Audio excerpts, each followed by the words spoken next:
¿Qué le parece entonces si vamos directamente a nuestro bosquejo? Y déjenme recordarle qué fue lo que hablamos la semana pasada. La semana pasada hablamos acerca de esto que titulamos nosotros brillen como luces radiantes. Brillen como luces radiantes, llevando una vida limpia como corresponde a hijos de Dios. Y hablábamos entonces, basamos el sermón en lo que fue. Basamos nuestro sermón la semana pasada en lo que fue Filipenses capítulo 2, versículos 12 al 16. Filipenses 2, 12 al 16. Y les dije que de ahí íbamos a basar nuestro sermón. Por lo tanto, dice entonces Filipenses 2, 12 al 16. Dice, queridos amigos, siempre siguieron mis instrucciones cuando estaba con ustedes. Y ahora que estoy lejos, es aún más importante que lo hagan. Esfuércense por demostrar los resultados de su salvación, obedeciendo a Dios con profunda reverencia y temor, pues Dios trabaja en ustedes y les da el deseo y el poder para que hagan lo que a Él le agrada. Hagan todo sin quejarse y sin discutir,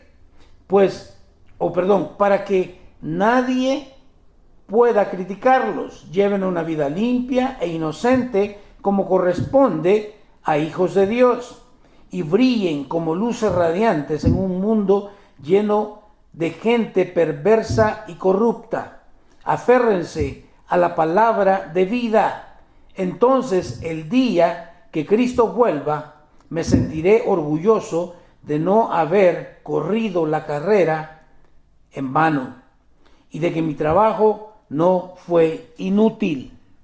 Entonces, basando nuestro sermón en esto, dijimos de que aun cuando estamos en medio de una generación maligna y perversa, nosotros, de acuerdo a Filipenses 2:12, debemos esforzarnos para demostrar los resultados de nuestra salvación. Debemos esforzarnos para demostrar, algo sucedió en nuestro ser interior y esto debe manifestarse en lo exterior. Mostrarle al mundo los resultados de nuestra salvación, porque hay resultados de esa salvación. Y como punto número 2, dijimos también que de acuerdo a Filipenses 2:12, también debemos obedecer a Dios con profunda reverencia y temor. Obedecerle con profunda reverencia y temor. Y comenzamos entonces el día de hoy en el punto número 3. El punto número 3, ¿cómo le vamos a hacer nosotros hoy día para brillar como luces radiantes en un mundo lleno de gente perversa y corrupta? Bueno, de acuerdo al versículo que hemos leído, hemos tomado como base, debemos nosotros recordar que es Dios quien trabaja en ustedes, es Dios quien trabaja en nosotros, no es por fuerzas humanas. La Biblia claramente nos dice que la lucha es una lucha espiritual, no es contra sangre ni carne, sino contra principados y huestes de maldad. Que es lo que nos está diciendo, que no es contra otro ser humano. Es Dios quien trabaja en ustedes. Quiero que vaya conmigo al libro de Filipenses, capítulo 2, versículo 13. Y nos dice, pues Dios trabaja en ustedes y les da el deseo y el poder para que hagan lo que a Él le agrada. Una vez más, ¿quién es el que nos da el deseo y el poder? Es Dios. Esto no es cuestión de que porque tú eres muy buena gente y por eso tú deseas hacer el bien. No, de hecho deseamos hacer lo malo. Es una inclinación al pecado que todos y cada uno de nosotros tenemos. Pero al nacer de nuevo, el Espíritu de Dios en nosotros nos da el deseo. Si usted recuerda, antes de venir a Cristo, nadie deseaba venir a la iglesia. Todos estábamos felices de ir a disfrutar. De hecho, el mundo no anhela que llegue el viernes para empezar, según ellos, a disfrutar. Pero nosotros, algo sucedió, algo diferente, algo transformó nuestras vidas. Y debemos recordar esto, que es Dios quien trabaja en nosotros y nos da el deseo y el poder para hacer no lo que me agrada a mí, porque entonces seguiría viviendo de acuerdo a como vivía antes, pero para poder hacer las cosas que a Él le agradan. Vaya conmigo al libro de Efesios 1:19. Nos dice entonces el apóstol Pablo: también pido en oración que entiendan la increíble grandeza del poder de Dios para nosotros. ¿Quiénes? Los que creemos en Él. Él es el mismo gran poder que está hablando. El mismo gran poder que levantó a Cristo de entre los muertos es el mismo poder que Dios nos ha dado, que mora en nosotros. Se llama el Espíritu Santo. Pido en oración que entiendan la increíble grandeza. Óigame, el haber levantado a Cristo de entre los muertos, ese poder se llama Espíritu Santo, y ese poder está dentro de nosotros. Pero por alguna razón hemos olvidado estas cosas, o tal vez no las hemos entendido completamente. Que es el Espíritu Santo de Dios quien nos da, quien pone en nosotros el deseo. Porque yo le garantizo de que si esto fuera humano, ¿quién quiere lidiar con tanto problema en la iglesia? ¿Quién quiere lidiar con tanta situación de personas con diferentes actitudes? Imagínense a Pablo, aquellos a los cuales él les predicaba, lo apedrearon, lo quisieron matar, lo golpearon, pero siempre se levantaba, y ¿qué es lo que hacía? Volvía otra vez a predicar el evangelio. ¿Por qué? Porque era lo que Dios había puesto en él. Eso es lo que Dios ha puesto en nosotros, es compartir el evangelio. Pero yo creo que lamentablemente o tristemente nos hemos conformado a este mundo. Y por conformarnos a este mundo empezamos a tolerar el pecado en nuestra vida sin darnos cuenta que entonces dejamos de brillar, que es lo que Dios desea que hagamos. Y esto es para todos y cada uno de nosotros.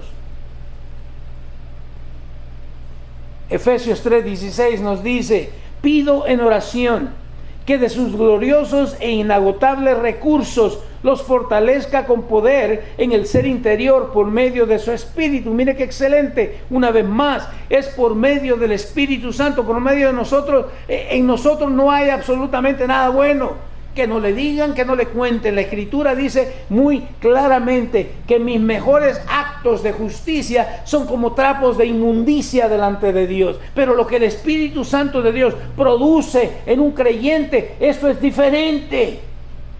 No viene del ser humano. Pido en oración, para que lo entendamos, que de sus gloriosos e inagotables recursos. Me encanta, ¿sabe por qué me encanta? Porque a veces nosotros pensamos, es que no se puede, es que es imposible. Sí, porque estás pensando humanamente. Sí, humanamente no se puede, es imposible. Pero los recursos, ¿acaso Dios está limitado? ¿Acaso Dios se le va a acabar la misericordia? ¿Se le va a acabar el poder, la fuerza que Él tiene? Jamás. Él siempre es, siempre ha sido y siempre será. Los fortalezca con el poder, o con poder, ¿en dónde? En el ser interior. Es que muchas veces nuestro énfasis lo ponemos en lo exterior. No, Él quiere fortalecer lo interior, porque cuando lo interior, tu ser interno, tu espíritu, lo que tú eres verdaderamente, se afirma, se fortalece, se va a manifestar en lo exterior. Pero es muy fácil, ¿verdad? Como usted ha visto una casa, yo recuerdo haber ido cuando esa situación en El Salvador, que fuimos de parte de la iglesia a ayudar allá, y vimos una casa muy bonita por fuera, Pero cuando íbamos a entrar, ahí íbamos a abrir la puerta, nos dijeron, cuidado. Yo dije, quizás hay perros ahí adentro, o qué onda. No, es que por el deslieve de tierra que había habido en esa casa en particular, se había hecho un hoyo en toda la casa. Aunque la casa por fuera estaba enterita, bien bonita, usted abría la puerta y lo que había ahí era un vacío. Increíble. Entonces, nosotros podemos arreglarlo de afuera y parecer que somos como luces brillantes, pero cuando abren la puerta y entran y se dan cuenta de lo que verdaderamente somos, estamos más oscuros y más vacíos, sin ninguna luz.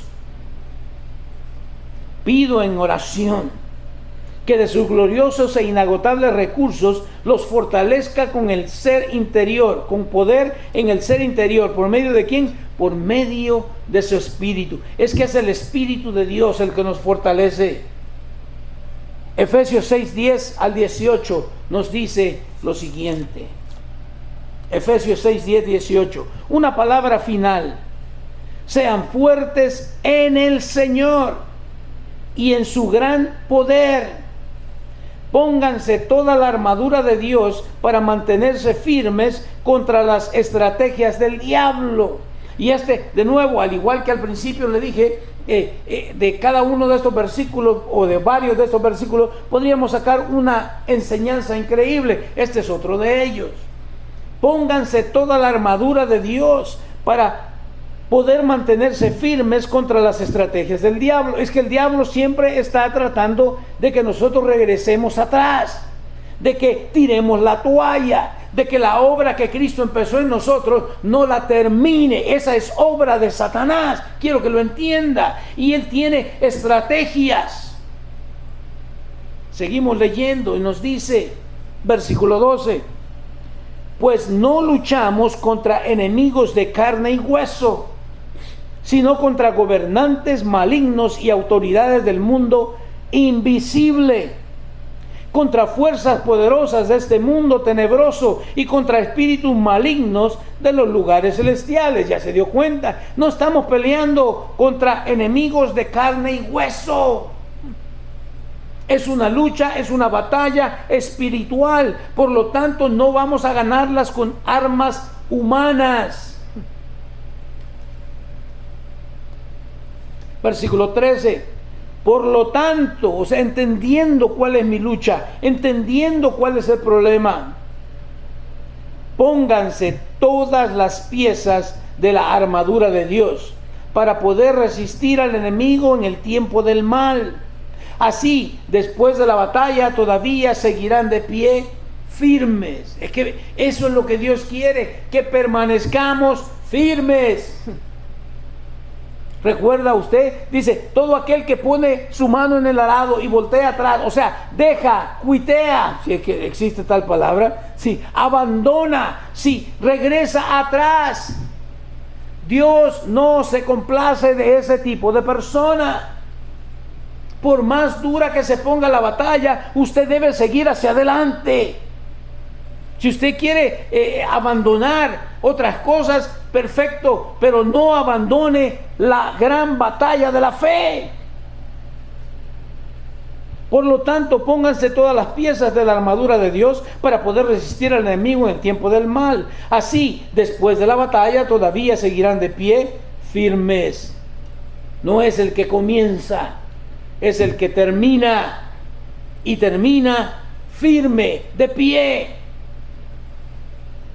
Versículo 14, defiendan me encanta, defiendan su posición, poniéndose el cinturón de la verdad y la coraza de justicia de Dios.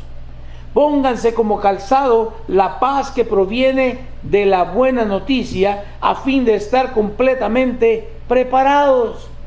Cada uno, ya hemos predicado acerca de esto, pero creo que vamos a tener que volver a hacerlo para recordar que esta lucha, esta batalla es espiritual, y las armas o la armadura que Dios nos ha provisto, de hecho, ni siquiera nosotros la proveemos, es Dios quien ha provisto. Pónganse como calzado la paz que proviene de la buena noticia a fin de estar completamente preparados. 16. Además de todo esto, levanten el escudo de la fe para detener las flechas encendidas del diablo. Pónganse la salvación como casco y tomen la espada del Espíritu, la cual es la palabra de Dios.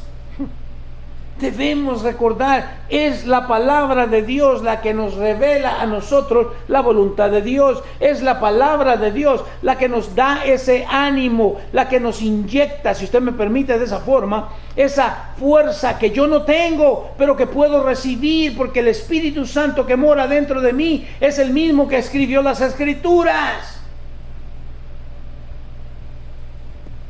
Versículo 18.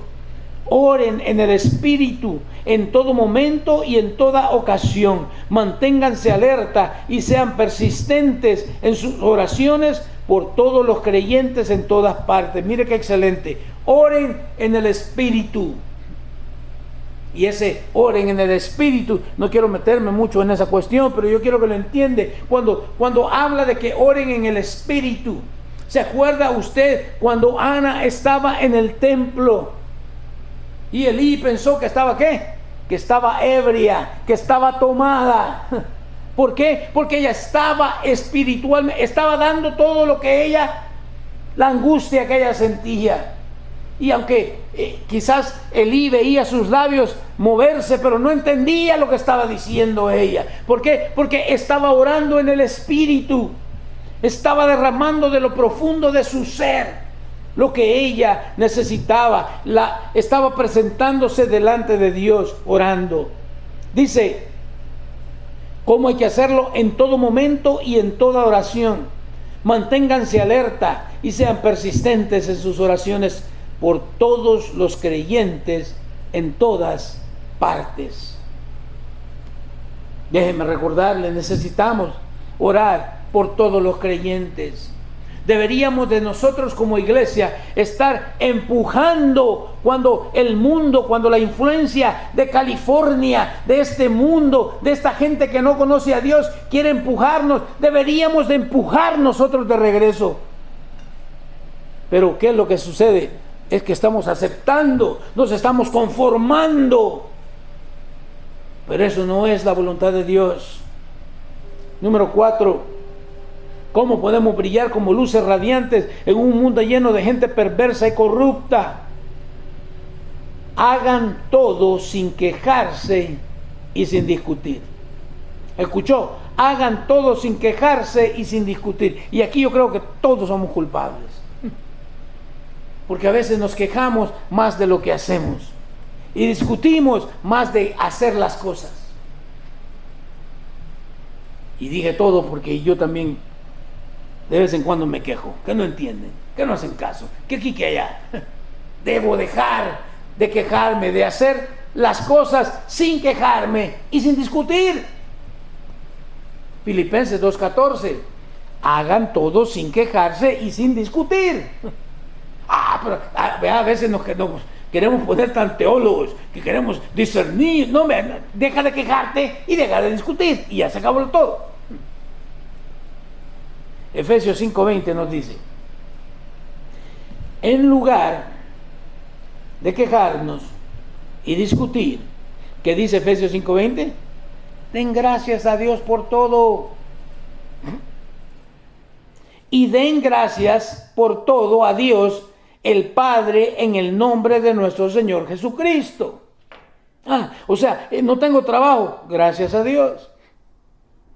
Estoy enfermo, gracias a Dios. Suena medio raro, ¿sí o no? Porque no logramos entender. No es que estemos diciendo, oh, gracias porque no tengo trabajo, oh, gracias porque estoy enfermo, oh, gracias porque estoy en calamidad. No, porque en lugar de discutir y en lugar de ¿qué? De quejarme, mejor le voy a dar gracias a Dios de que Él va a suplir para mí todo lo que yo necesito. De que toda enfermedad Él ya la llevó y la clavó en la cruz del Calvario. Mire cómo cambian las cosas. ¿Qué es lo que sucede? ¿Cuál es el cambio? Este es el cambio. Que si yo me quejo y discuto, lo único que hago es deprimirme. Pero si en cambio mejor le doy gracias a Dios, Esto me inyecta esperanza. Hay algo mejor, puede venir algo mejor, va a venir algo mejor, de hecho. Cambia nuestra actitud. Por eso Dios dice, no discutan y no hagan, dejen de quejarse tanto. Hay que hacerlo, entonces hay que dar gracias a Dios, al Padre, en el nombre de nuestro Señor Jesucristo. Nunca se olvide, en el nombre de nuestro Señor Jesucristo. Porque no vamos a dar gracias a Dios por ningún otro nombre que no sea el de nuestro Señor Jesucristo. En Tito capítulo 3, versículos 9 al 11 nos dice: no te metas en discusiones necias sobre listas de linajes espirituales o en riñas y peleas acerca de la obediencia a las leyes judías. Todo esto es inútil y una pérdida de tiempo. Si entre ustedes hay individuos que causan divisiones, ¿está listo? Mire lo que dice este pasaje. No te metas en discusiones sobre listas de linajes espirituales o riñas y peleas acerca de la obediencia a las leyes judías. Ya estamos más preocupados nosotros, en lugar de preocuparnos de que nos quieren tratar de quitar la libertad de poder predicar el evangelio tal como es. Estamos, no, es que deberíamos reunirnos los días sábados, porque ese es el sabático. ¿Qué importa eso?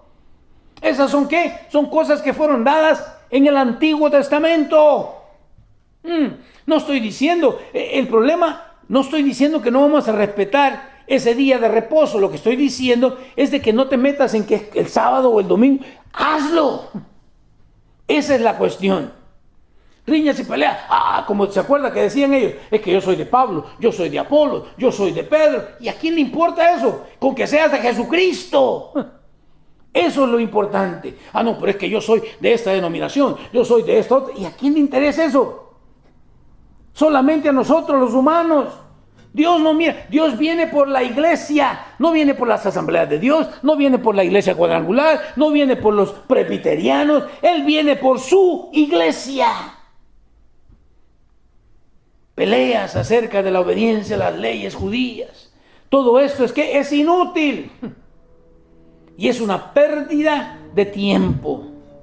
Si entre ustedes hay individuos que causan divisiones, mire esto, dales una primera y una segunda advertencia. ¡Wow! ¡Wow! ¿Por qué wow? Porque estamos acostumbrados, ¿verdad? Es que la misericordia de Dios son nuevas cada mañana. Sí, es cierto, así lo dice la palabra.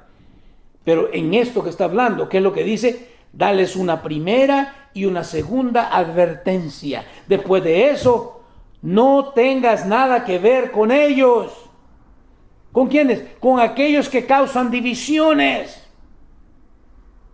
¿Pero por qué? ¿Por qué tan drástico? ¿Por qué no la misericordia de Dios para siempre? ¿Por qué una y una segunda advertencia? Y después de eso no quieren escuchar. Entonces no tengas nada que ver con ellos, no te juntes con ellos, no te relaciones con ellos. Pues personas como esas se han apartado de la verdad y sus propios pecados las condenan. Es por esa razón. ¿Por qué? Porque esas personas o personas como esas ¿sean qué? Se han apartado de la verdad. Debemos de juntarnos con personas que buscan la verdad, que desean vivir la verdad. Porque de lo contrario, ¿qué dicen? Sus propios pecados las condenan. ¡Wow! Finalmente, el número 5. ¿Cómo podemos brillar como luces radiantes en medio o en un mundo lleno de gente perversa y corrupta? Número 5. Lleven una vida limpia e inocente. Cuando llevamos una vida limpia e inocente, vamos a brillar como luces radiantes. Quiero que lo entiende. ¿Cómo llevamos nosotros una vida limpia e inocente?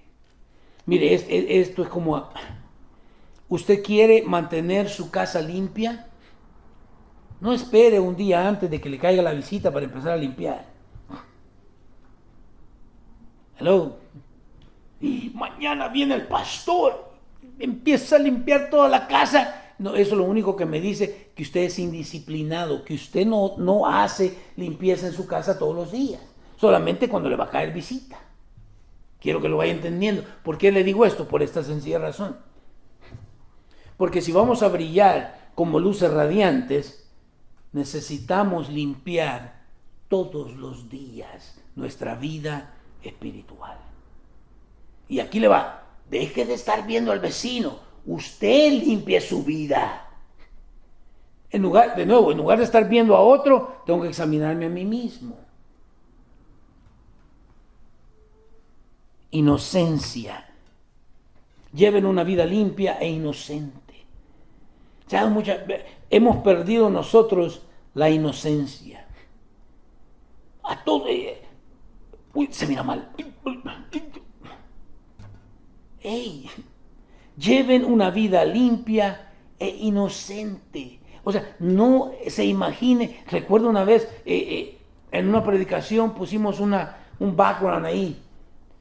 Yo no me había dado cuenta, creo que nadie se había dado cuenta, pero uno vino y se acercó después de mí, después del servicio, y me dijo, oye, esa background que usaste para poner ahí, o la portada que le puse ahí en el PowerPoint, esto se parece, y sacó, y yo digo, nadie lo había visto, solo él lo miró. ¿Por qué? Porque ya la mente empezó a correr por otro lado donde no tenía que correr. Llevemos una vida limpia e inocente. Filipenses 2:15 nos dice, para que nadie pueda criticarlos. Mire qué tremendo. Para que nadie pueda criticarlos, lleven una vida limpia e inocente como corresponde a hijos de Dios, y brillen como luces radiantes en un mundo de gente perversa y corrupta. Dios desea que brillemos radiantes en medio de un mundo perverso, maligno, corrupto. Segunda de Timoteo 2, 24 al 26. Segunda de Timoteo. Todavía hay un punto más. Ese es extra. Segunda de Timoteo 2, 24 al 26 nos dice lo siguiente. Un siervo del Señor no debe andar peleando, sino que debe ser bondadoso con todos, capaz de enseñar y paciente con las personas difíciles. Instruye con ternura a los que se oponen a la verdad. Mire, un siervo del Señor, de hecho, porque yo ya sé, ¿verdad? La mente humana es increíble. Cuando yo digo un siervo del Señor, inmediatamente cuando los ojos, el pastor es el siervo. Usted es el siervo del Señor, usted es sierva de Dios. Voltea ahí con su vecino y dígale, ¡hey, qué hubo sierva! ¿Qué hubo siervo? No le dice nada, nomás así, como quien dice, yo no, sí, usted también. Un siervo del Señor no debe andar peleando, sino que debe ser bondadoso con todos, pero aquí le va, capaz de enseñar, y paciente con las personas que difíciles. Ay, que eso es difícil. Yo puedo ser paciente cuando, mire, es bien curioso, ahora con la nietecita, ¿verdad? Es que la nueva que tenemos ahora, es excelente ser paciente con ella cuando hace caso. Pero cuando usted le dice, no hagas eso, y lo voltea a ver y porque está haciendo lo que está haciendo, cuando usted le dijo que no lo hiciera. Ahí es la cosa, con las personas difíciles. Es que hay personas que te van a probar, te van a testear. Así como le decimos a las niñas, no toque ahí. Y entonces deja de tocar, pero te está viendo y se va acercando y se va haciendo la loquita y va a tocar. ¿Por qué? Porque te está testeando.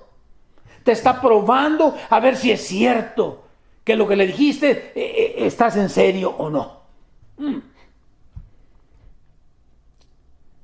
Debemos de ser pacientes con las personas difíciles. Y aquí te va.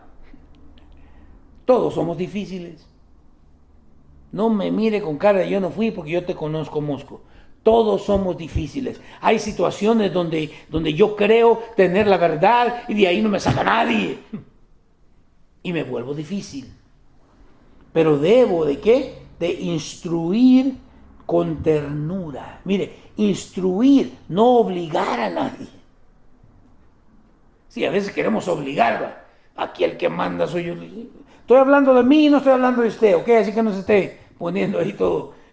Instruye con ternura a los que se oponen a la verdad. Es que hay gente que, ya le dije, vivimos ¿qué? En un mundo, ¿cómo dijimos? Un mundo perverso. Una generación maligna. Se oponen a la verdad. Que no le digan, que no le cuenten. Le dije. El hombre elige, escoge hacer lo malo.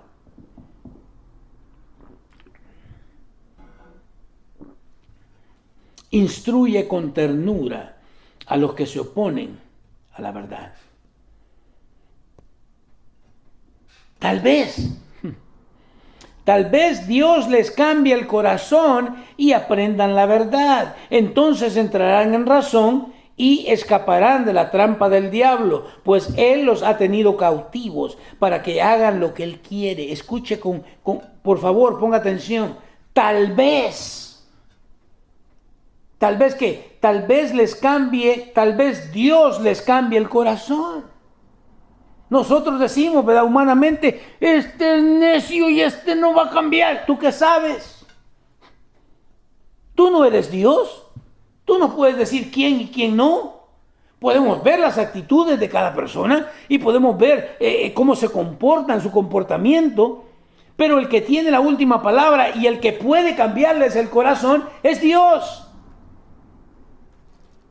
Que dice, tal vez Dios les cambie el corazón y aprendan la verdad. Es que necesitamos aprender la verdad. Pero ¿cómo vamos a aprender la verdad si no leemos la Biblia? Si no nos acercamos con Dios. Si no le permitimos a Él que hable a nuestras vidas. Entonces entrarán en razón. Es interesante. Entonces, ¿cuándo? Cuando Dios cambia el corazón de ellos, cuando aprendan la verdad, entrarán en razón y escaparán de la trampa es que están en la trampa del diablo. Si nosotros estamos luchando constantemente en contra de la verdad, hemos caído en la trampa del diablo. Pues Él los ha tenido cautivos. ¿Usted entiende lo que es cautivar? A veces cuando nuestra nietecita, ¿verdad?, no quiere dormirse y empiezo yo a ver de qué forma la dormimos y le empiezo a sobar la cabecita y le digo, te sientes muy dormida, tienes un profundo sueño. Estoy tratando de cautivarla. Hello, pues no funciona, de todas maneras no se duerme. Pero quiero que lo entienda, así es el diablo. Este es el pecado. Y nos dice, oh, mira nomás, qué bonito. Aquí vas a ser feliz. Y ahí nos tiene cautivados. Cautivar es cuando usted no piensa en nada más que eso. Está cautivado. Por eso que debemos de renovar nuestra forma de pensar. ¿Cómo lo hacemos? Con la palabra de Dios. Entonces entrarán en razón y escaparán de la trampa del diablo, pues Él los ha tenido cautivos. ¿Para qué? ¿Se da cuenta? Para que hagan lo que Él quiere, lo que Satanás quiere, no lo que Dios quiere. Para poder hacer lo que Dios quiere, debemos aprender a ser cautivados por la palabra de Dios. que sea lo que el Espíritu Santo nos esté diciendo o dirigiendo a hacer. Ahí va el extra. 6, punto número 6. ¿Cómo le hacemos para brillar como luces radiantes en un mundo lleno de gente perversa y corrupta? Aférrense a la palabra de vida. Aférrense a la palabra de vida. Me encanta. Filipenses 2:16 nos dice: aférrense a la palabra de vida. Entonces, cuando nos aferramos a la palabra de vida, no a la última, ¿verdad? El último descubrimiento, el último sabio, el último libro, el New York Times dijo que... A mí no me importa eso. Me importa qué es lo que dice la Escritura, qué dice la palabra de Dios. Entonces, el día que Cristo vuelva, me sentiré orgulloso de no haber corrido la carrera en vano y de que mi trabajo no fue inútil. Interesante.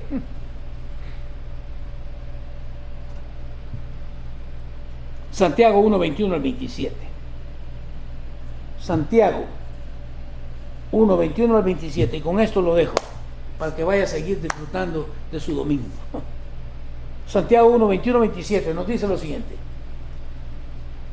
así que quiten de su vida todo lo malo y lo sucio y acepten, y quiero que ponga énfasis en cada palabra, quiten de su vida todo lo malo y lo sucio y acepten con humildad la palabra que Dios les ha sembrado en el corazón, porque tiene el poder para salvar su alma. Hello.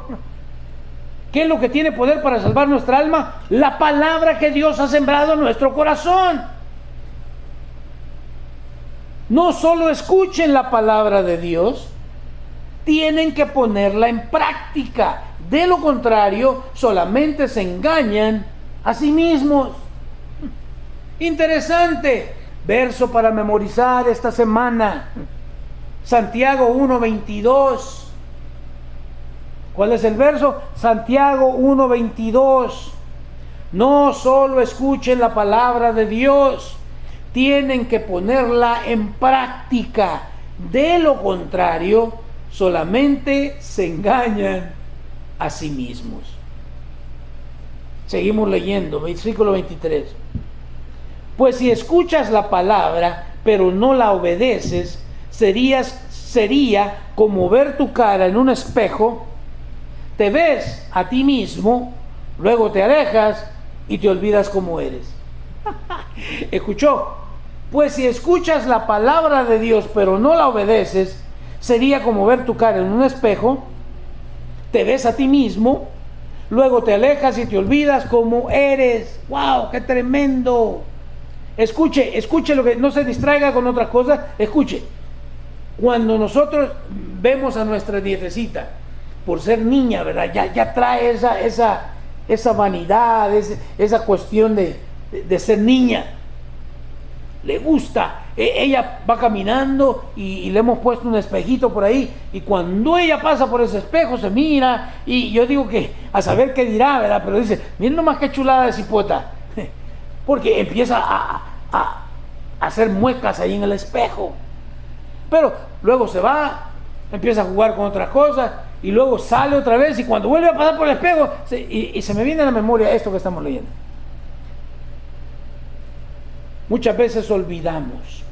Venimos a la palabra de Dios, la palabra nos ministra, nos habla, pero después olvidamos.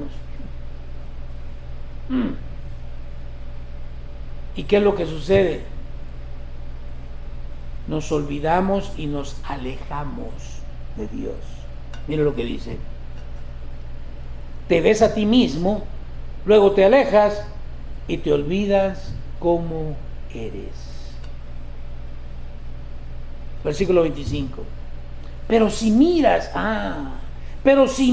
atentamente en la ley perfecta que te hace libre, y la pones, no solamente la miras y la pones en práctica, y no solamente la pongo en práctica y no olvidas lo que escuchaste, entonces Dios te bendecirá. ¿Por qué? Por tu obediencia. Es que yo vengo del linaje de David. Será David tu papá, pero no el rey David. Es la obediencia. Es el poner en práctica. Es el no dejarnos cautivar por el diablo. Versículo 26. Si afirmas ser religioso, pero no controlas tu lengua, te engañas a ti mismo y tu religión no vale nada. Mire qué tremendo. ¿Cuántos aquí afirmamos ser religiosos? Yo voy a la iglesia todos los domingos. De hecho, nací en la iglesia. Pero ¿ha nacido el evangelio en ti? Ese es otro tema, eso es punto y aparte. Y de nuevo, yo quiero que me entienda, yo no estoy hablando de una perfección, porque nosotros no somos perfectos. Habiendo dicho eso, tampoco estoy hablando de que vamos a vivir con excusas, porque tampoco es eso. Entonces, ¿de qué estás hablando? Bueno, estoy hablando de nuevo. ¿Se acuerda cuando Dios le llama a David un hombre de acuerdo al corazón de Dios? ¿Por qué razón? Porque lo vemos muy claramente, David cometió errores. Amén. Horrores. Pero ¿qué sucedía? Cada vez que Dios lo confrontaba con ello, ¿qué hacía? Aceptaba su culpabilidad, se humillaba delante de Dios, se arrepentía y dejaba de hacer las cosas que estaba haciendo. Eso es lo que debemos aprender nosotros. Si afirmas ser religioso pero no controlas tu lengua, te engañas a ti mismo y tu religión no vale nada. No importa la religión que seas, no vale nada si no controlamos nuestra lengua. 27. La religión pura y verdadera, mire qué excelente, la religión pura y verdadera a los ojos de Dios Padre consiste en ocuparse de los huérfanos y de las viudas en sus aflicciones y no dejar que el mundo te corrompa. ¡Auch! Una vez más. La religión es mala, decimos nosotros, ¿verdad? No te metas en religiones. La Biblia dice que hay una religión que es ¿qué? Es pura y verdadera. ¿Cuál religión es? ¿Cuál es la verdadera religión pura y verdadera? A los ojos de Dios, nuestro Padre. Aquí nos dice en qué consiste. En ocuparse de los huérfanos. ¿Quiénes son los huérfanos? Son aquellos que han quedado en este mundo sin un padre o una madre. Esos son huérfanos. Si lo vemos de un punto espiritual, todos somos huérfanos. No porque nuestros padres nos hayan dejado, no, sino porque el Padre Celestial nos dejó en nuestros delitos y pecados, porque eso fue lo que escogimos. Pero en una forma ya más natural, más humana, un huérfano es aquel que no tiene de quién depender. Y si nosotros estamos en una religión pura y verdadera, debemos tratar de ayudar a aquellos que no tienen quien les ayude. Muchas veces, ¿verdad?, ayudamos a gente que en realidad no necesita ayuda. Deberíamos de enfocarnos en ayudar a aquellos que en realidad necesitan ayuda. Muchas veces me he puesto a pensar yo en esta situación. Y no quiero, mejor ni voy a decir nada, porque no voy a meterme pero quiero que lo entiendan. Muchas veces la ayuda que estamos dando no está llegando a la gente necesitada.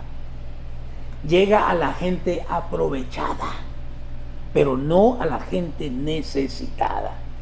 Y nuestro trabajo debería de ser asegurarnos que esta ayuda va a llegar a aquel que en realidad es un huérfano, que no puede o no tiene a alguien más que lo ayude en todas las áreas.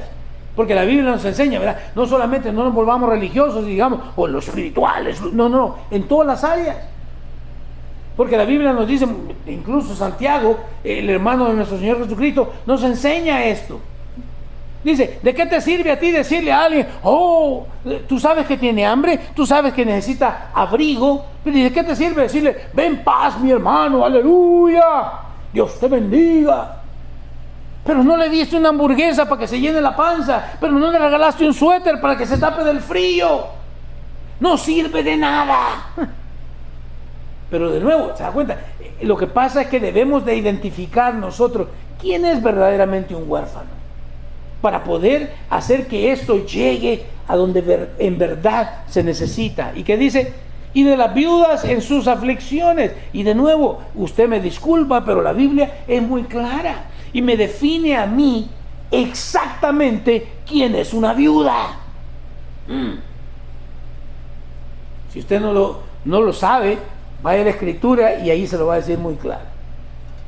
Una viuda joven, dice la Biblia, que se vuelva a casar. Y si no se quiere casar porque quiere estar viuda, bueno, debe meterse en la iglesia y dedicarse a las cosas de la iglesia, no andar chismeando, no andar ahí con otras personas. No. Esa es una viuda. De acuerdo a la palabra de Dios, debe ser una persona que ya está mayor, mayor de edad. Y no solamente eso, sino que no tiene que tener hijos por ahí que están viviendo en Beverly Hills, pues no le quieren ayudar. No, esa es la responsabilidad de los hijos. La iglesia es responsable por ayudar a aquellas que en verdad no tienen a nadie, de nuevo, como un huérfano, no tienen a nadie quien les pueda ayudar. La iglesia debe entonces asumir esa responsabilidad. Y finalmente dice, y no dejar que el mundo te corrompa. No dejar que el mundo te corrompa. Y yo lo entiendo. Lo que sucede es que a veces nos descuidamos, nos dormimos, empezamos, en lugar de empujar al mundo para que no opaque nuestra luz, le hemos permitido al mundo infiltrarse en la iglesia. Necesitamos hacer limpieza. Recuerde usted que el juicio comienza en casa. Necesito yo empezar a ver aquellas cosas que están opacando la luz de Cristo en mi vida y empezar a deshacerme de aquellas cosas para que lo nuevo, esa nueva criatura que Cristo creó en mí, ahora pueda brillar con una luz brillante. Pero es necesario no permitirle al mundo que me corrompa. Somos la iglesia de Dios, somos diferentes a la sociedad en la que vivimos. No permita que el mundo lo contamine, lo corrompa. Ahí donde usted está, cierre sus ojos, incline su rostro.